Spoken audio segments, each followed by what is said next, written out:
Último tramo, pero largo, de media hora, en este vamos viendo, en un día que decíamos, ya es la previa del otoño, mañana arranca según calendario, hoy según cuestiones astronómicas, pero que la temperatura se parece más al verano, que todavía, Vamos, viste, otoño, vení. Las transiciones son como ahí Es reconfuso. difusas. Con el calentamiento global hoy por hoy, el cambio climático, qué sé yo. No, y además que no va a haber alguien... Mañana hace 5 grados, pasado mañana hace 33. Es posible, y no hay alguien que esté con un botón del universo diciendo, bueno, debería. El cono sur entró Debería haber. en otoño, y hace tuc y te cambia la temperatura como cambias el aire acondicionado. Debería haber alguien. Ojalá, pero no.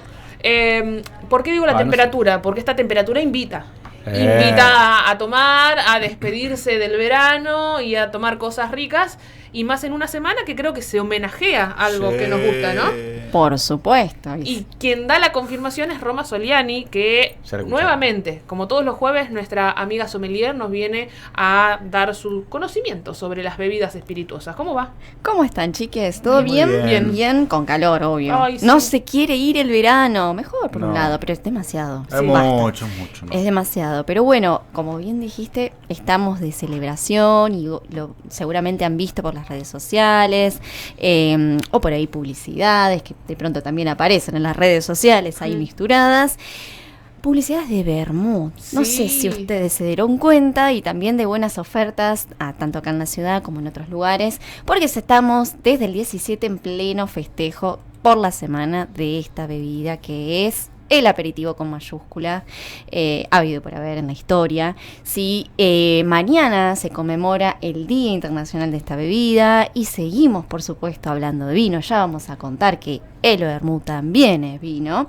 Pero bueno, es, como yo les decía, el aperitivo por excelencia que junto con el mundo del vino en sí y la cerveza es uno de los más importantes, ¿sí? ¿Son de tomar vermut ustedes? Sí, no en mi casa, una sola vez, creo, 2 veces tuve botella en mi casa. Una que me la regalaste vos, una que el pollo no pudo llevarse porque faltó. Y después una vez que compré para agasajar a alguien que venía, qué sé yo, y dejó en casa, la dejó en casa, ofrecí que se la lleve, pero no, y me la bajé de a poquito. Y el otro día fui con unas amigas a conocer una vermutería muy linda, chiquita, 6, 60 y 61. Bien. Y que se toma muy buen vermú y tiene muy buenos precios. Así que estoy como ahí tomando un ímpetu y un vínculo muy querido con el vermú. Perfecto. ¿Y la manera de tomarlo? ¿Y vos, Pollo, cómo lo tomás? ¿Cómo el preparado? Claro, o sea, el preparado, por ahí el famoso clásico, ¿viste? Soda.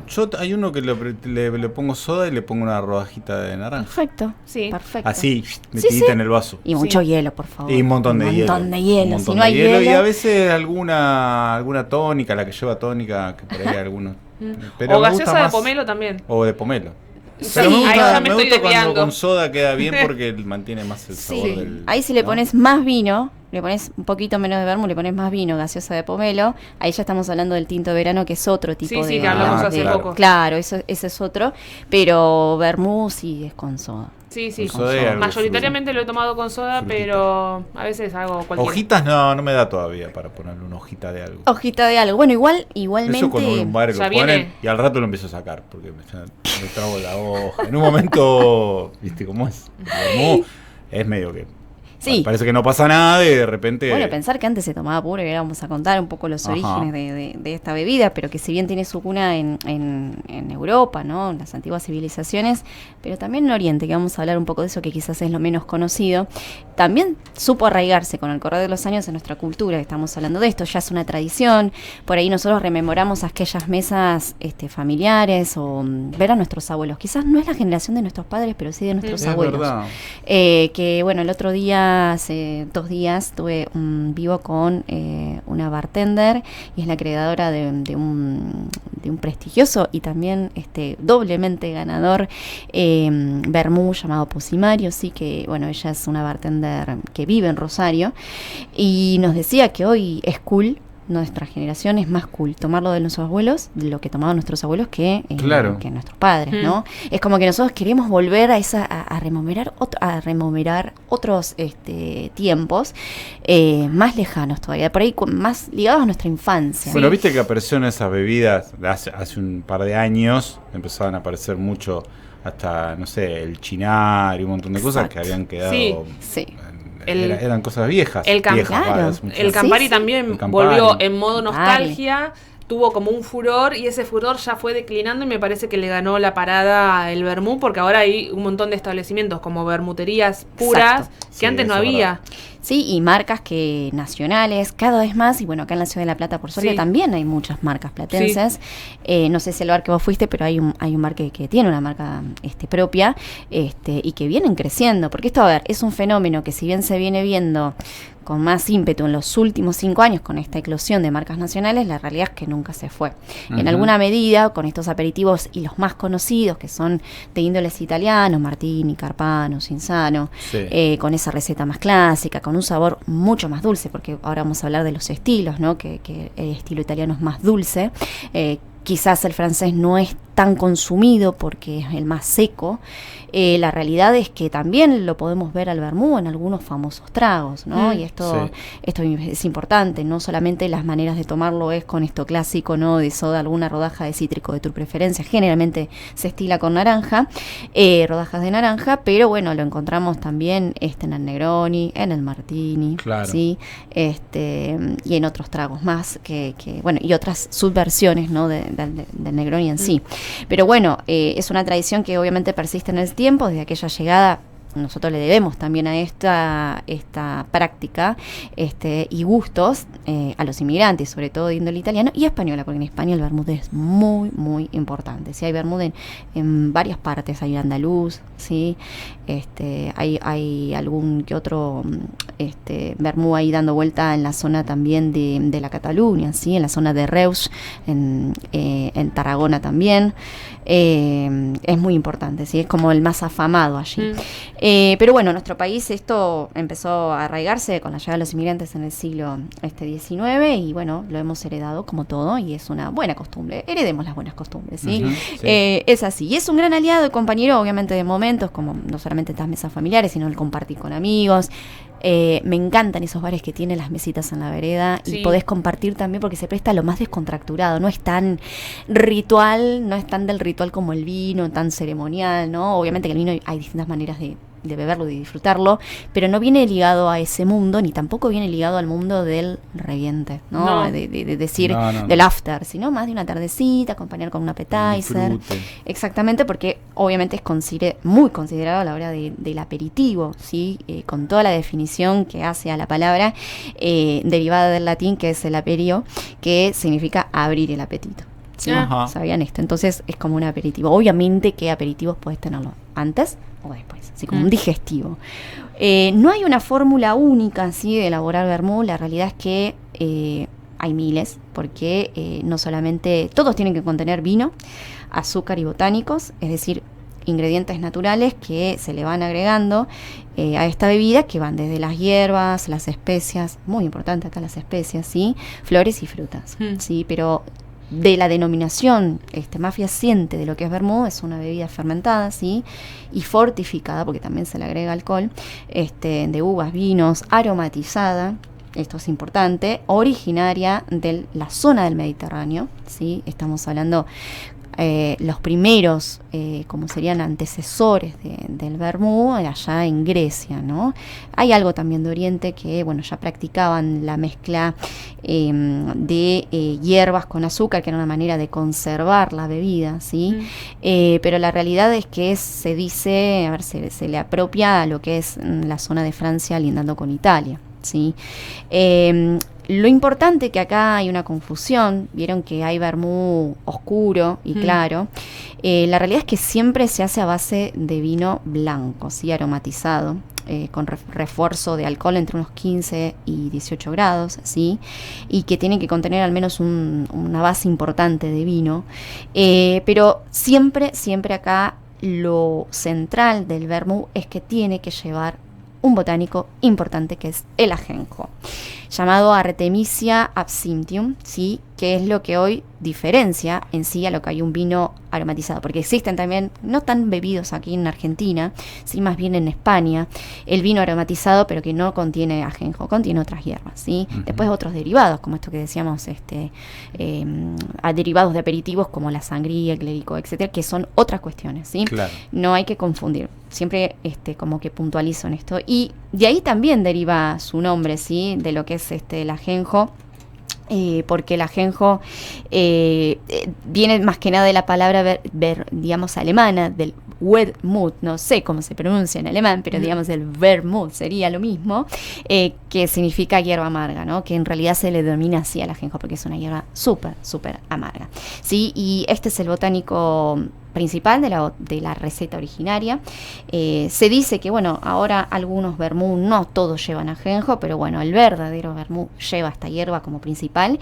Y si hablamos del origen, como yo les mencionaba, data de los albores de la civilización, tanto oriental como del Mediterráneo occidental, y cuenta la historia oficial que existía, digamos, en aquella época, estas mezclas en Oriente, como yo les decía, de hierbas con azúcar, pero la realidad es que en Occidente se dice, porque no hay algo tan, a ver, hay muchas investigaciones, pero no, la recopilación vieron de los documentos históricos, por ahí, no sé, más adelante sepamos que el origen del vermú fue otro, pero así como pasa con otros aperitivos, la realidad es que siempre vino ligado a la mano de la medicina. ¿Sí? Claro. Generalmente para curar problemas digestivos. Lo mismo que el Fernet. Exactamente, lo mismo que el Fernet, y también, bueno, los italianos han tenido ese arraigo, ¿no? Con el tema de los aperitivos digestivos en otra época. Y se dice que el antecesor del vermut podría llegar a ser el famoso vino hipocrático, es el que creó el griego Hipócrates, conocido como el padre de la medicina. De ahí el juramento hipocrático que tienen que hacer los médicos cuando se reciben. Exactamente, vieron qué importante Hipócrates, ¿eh? Sí. Importantísimo en la historia, y a quien se le ocurrió, digamos, experimentar la maceración de flores de ajenjo con vino, y así obtener ese brebaje, elixir digestivo, y se lo conoce como el vinus absentium, ¿sí? De esta, ¿no?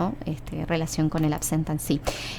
Posteriormente existieron, por supuesto, otras mezclas de vino con ajenjo más con otras hierbas, ¿no? Como tomillo, manzanilla. En algunas ocasiones también se le agregaba miel, ¿sí? Y luego también existen reseñas ya más de la mano de la Toscana italiana por el 1700 y algo, pero la historia oficial cuenta que el vermut, tal como lo conocemos hoy en día, viene de la mano de la familia Carpano, ¿sí? 1780. En Turín, ¿sí? Y que es el que elabora el primer vino vermú con vinos de la zona y con uvas, por lo tanto de la zona, y comienza a ponerse de moda, empieza a pegar en la nobleza. Entonces, yo creo que más allá del origen se hizo más popular en este sentido, más popularizado que con respecto a estas otras mezclas que vienen hablando también de la conformación del vermut tal como conocemos hoy, ¿no? Y es en la frontera, en realidad, como yo les mencioné, entre Francia e Italia, donde, digamos, surge esta bebida como hoy la conocemos, ¿sí? Luego, a partir ya de 1800, allá, digamos, en lo que es Turín, un poco animados con este fenómeno del Carpano, comienzan a eclosionar casas de las familias. Acá empiezan a aparecer Cinzano, Martini y Rossi, Anselmo y otras más, ¿sí? Que por ahí no llegaron a Argentina, pero en esa época eran furor. Y de esta forma, digamos, se va creando toda una industria con esa mixtura del saber hacer del Mediterráneo, ¿no? De saber infusionar, macerar, digamos, estas hierbas con vino, pero también con lo propio que venía de las Indias, ¿no? Tanto de las Indias occidentales como orientales, aportando el otro ingrediente principal, que son las especias. El anís, la quina, que es muy amarga también. De hecho, hay otra bebida que es, bueno, con la quinina, ¿no? Que aporta ese amargor, como por ejemplo el agua tónica, ¿no? El agua tónica. Y bueno, las pimientas. Las pimientas acá es fundamental. Lo cierto es que actualmente, digamos, lo vemos cada vez más que es una opción de consumo muy elegida por los jóvenes, que quizás es esto, ¿no? Del compartir, digamos, una bebida con no tan contenido alcohólico, porque lo podemos sacar bien acompañado con soda, lo podemos disfrutar nos puede dar mayor refrescancia, quizás acompañado de alguna tapa, de algo que no sea tan formal, ¿no? Que dé lugar a charlas descontracturadas con amigos o con familia, ¿por qué no? Parejas. Y también, bueno, con esta tendencia que viene ligada, ¿no? A consumir menos cantidad de alcohol y opciones más ligeras, y también con otros horarios, ¿sí? De salir más temprano, sí, ¿no? Hacer como el aperitivo después de un after office a las 7 de la tarde y pegarle hasta más o menos las 10 y después cenar en la casa. Sí, claro. Sí, absolutamente. Es como que por ahí salís a las 6, 7 y no te vas a clavar un vino, empezás o sí, qué sé yo, pero hasta si es en un lugar público decís, me van a mirar mal si a las 7 de la tarde, a las 6:30 me estoy tomando un vino. Con la birra no pasa tanto, la birra es como que atraviesa toda la jornada. Sí. Y el vermú te invita a horario de merienda incluso, no porque vayas a merendar tomando vermú, pero claro, sí. Hacer una merienda vespertina, ¿no? Sí, pero claro, la realidad es que, bueno, es curioso porque el vermú tanto sirve así como aperitivo, para acompañar con algo, con una tablita de quesos, viene bien, pero también se puede acompañar con, no sé, con pizza, con alguna empanada. Yo he probado con empanadas de morcilla y queda espectacular, espectacular. Y bueno, el otro día también esta chica Gisela Jaime nos contaba una receta espectacular, que ya es con comida más elaborada, ¿no? Hace base de arroces, y yo digo, wow, o sea, hay que salirse un poco también de lo clásico, ¿no? De estos maridajes, acompañamientos clásicos, decir, bueno, la pizza, que es lo más versátil, que la pizza va con todo. La realidad es que en la década del 90 se instaló también como lema de que era algo aspiracional, de gente que aspiraba al jet set, de esto del 1 a 1, del irse afuera, de DM2, qué sé yo, se instaló como lo de pizza con champán. Exactamente. Como modo de vida. No sé si después se sigue usando o no, pero la verdad es que la pizza da para todo, y el vermú entonces no necesariamente es solo aperitivo, puede atravesar todo una comida que no sea un tapeo también, ¿no? Exactamente, y esto acá sí, digamos, como yo hoy les mencioné, lo que va a definir, digamos, al vermú, digamos, y en cuanto al estilo, lo podés tener más dulce o más amargo, ¿sí? Existen dos estilos fundamentales, los más difundidos, y que también ahí tiene que ver con el color. No es en cuanto al color, sino es en cuanto al grado de azúcar que tenga, digamos, el vino base. Claro. Y la preparación final, ¿no? Porque la realidad es que hoy existe en el mercado, vos ves de color oscuro, ¿sí? Un amarronado, ves el blanco, pero también existe un rosado que es el menos conocido, ¿sí? Y en cuanto a nivel de azúcar, tenemos más el estilo italiano, que es el famoso rosso de Torino, de donde estamos hablando de estas famosas casas que recién mencioné, las marcas más difundidas, que las consumimos siempre, que es amargo, podemos encontrar el amargor más el dulce, ¿sí? En Francia tenemos los vermús más ácidos, anisados, y son blancos, ¿sí? Acá es el seco por excelencia. Francia, acá en contrapolación de lo que es Italia, sí es como el que se diferencia en cuanto a ser vermú seco, blanco y seco. Sí, en Alemania encontramos un poco de amargor, ácido, un poquito más de burbujas, porque también existen en Alemania. Y España está ahí entre un mix entre Italia y Francia, y es un dulce más anisado, ¿sí? Con una fórmula más rural. Esto que yo les mencionaba hoy, el de Reus, de esa zona, que es el más afamado. Pero también existen los extra secos, ¿sí? Son los más difíciles quizás de colocar en el mercado, pero bueno, por suerte nosotros acá en Argentina tenemos esa ligación con el amargo de la mano del mate, ¿sí? Pero bueno, sepan acá lo fundamental de que, para resumir, quienes están del otro lado, que el vermú es vino, a base de vino, macerado con hierbas, con azúcar también, y que lo que le da el color, porque siempre es en base a vino blanco, es la mezcla del azúcar caramelizado, y algún que otro caramelo que se le coloca a la mezcla, ¿sí? No las hierbas, no influyen en el Las hierbas también un poco con el tema de la maceración, pero la realidad es que las hierbas van a venir a aportar otros ingredientes más de aromáticos y también con el amargor, ¿sí? Con el ajenjo sobre todo. El ajenjo es lo que va a marcar bien la nota amarga. Después hay variantes, hay miles, infinitas cantidades de realizar vermú, porque hay infinitas cantidades también de mezclar las hierbas, ¿sí? Eso va a gusto y preferencia y cada casa de estas marcas tiene su receta y quizás a nosotros nos cuesta un poco más salirnos del paladar clásico de estas casas, que es ese sabor más dulzón, ¿no? Que sucede muchas veces también con el vino. Tenemos un paladar tan acostumbrado al cuyano y sobre todo al mendocino propiamente, que nos cuesta, por ejemplo, tomar un vino bonaerense, un vino de Entre Ríos, ¿sí? Como, ¿no? Te quedas ahí como diciendo, ay, no sé, me siento rara, esto me remite a... y está buenísimo abrir el paladar. Hoy existen estos vermús que son más, se preparan con otras medidas, ¿no? Ya no es un 30 mililitros y el resto de otra cosa, sino que a veces se prepara un 70-30, ¿sí? Porque la realidad es que no tienen tantos conservantes como los más difundidos, como esas casas industriales, ¿sí? Así que bueno, probar vermú, encontrar el estilo que le gusta, la forma de prepararlo y por supuesto, y lo más importante, el momento y con quién. Sí, por supuesto. Igual sobran las excusas y los motivos. Exacto. No porque estemos pasando un momento súper feliz, pero siempre el encuentro, incluso para aplacar las angustias que pueden derivarse de otras cuestiones, con vermú de por medio y un tapeíto ahí te hace feliz. Siempre es bueno compartir, ponernos al día con alguien, hacer terapia, catarsis, como lo llamen, pero siempre con una buena copita para relajar y sentirnos un poquito más abrigados en el corazón. Sí. Y si ya van como bajándose la botella entera, no tomen tan en serio los consejos que puedan derivarse de esa charla. Bueno. Claro. Como llamar a un ex, como... Igual, ¿cuánto vermú tenés que tomar para hay que apagar el teléfono. Embriagarte? No. Es casi siempre, imposible. no, hagamos siempre, aboquémonos apelemos a lo que es el consumo responsable. Sí, por supuesto. El consumo responsable, estén en sus casas o en un bar. Bien. Importantísimo. Así que bueno, mañana festejemos, hacemos nuestros vasos llenos de hielo y un buen vermú. Bien. Mil gracias como siempre, Ro.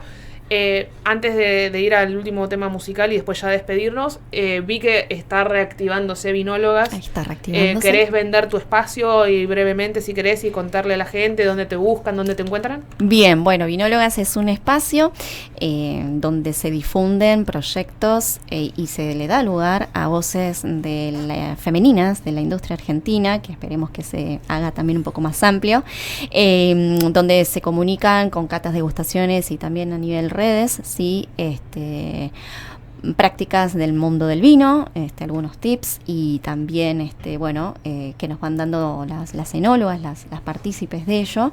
Y fundamentalmente el objetivo de Vinólogas es acompañar a la mujer para elegir su vino para combinarlo con su momento. Sí, esto es lo fundamental. Estamos ahí viendo cerrar un par de eventos súper importantes que hay en la Ciudad de La Plata próximamente, así que bueno, por ahí el jueves que viene ya estoy en condiciones de poder difundirlo, pero siempre va a estar ligado a la difusión del vino argentino, de vino hechos y pensados por mujeres. De eso se trata y es una comunidad de mujeres del vino, así que bienvenidas todas. El Instagram es @vinólogas. Perfecto, así que invitadísimas todas. Y también los muchachos pueden chusmear, aunque Exacto. sepan que quizás el público está más dirigido para nosotras. Exactamente. Mil gracias y bueno, éxitos con eso que está reactivándose de manera muy, muy exitosa por lo que sé. Bueno, ¿qué hacemos? ¿Nos despedimos ahora? ¿Vamos a música y volvemos?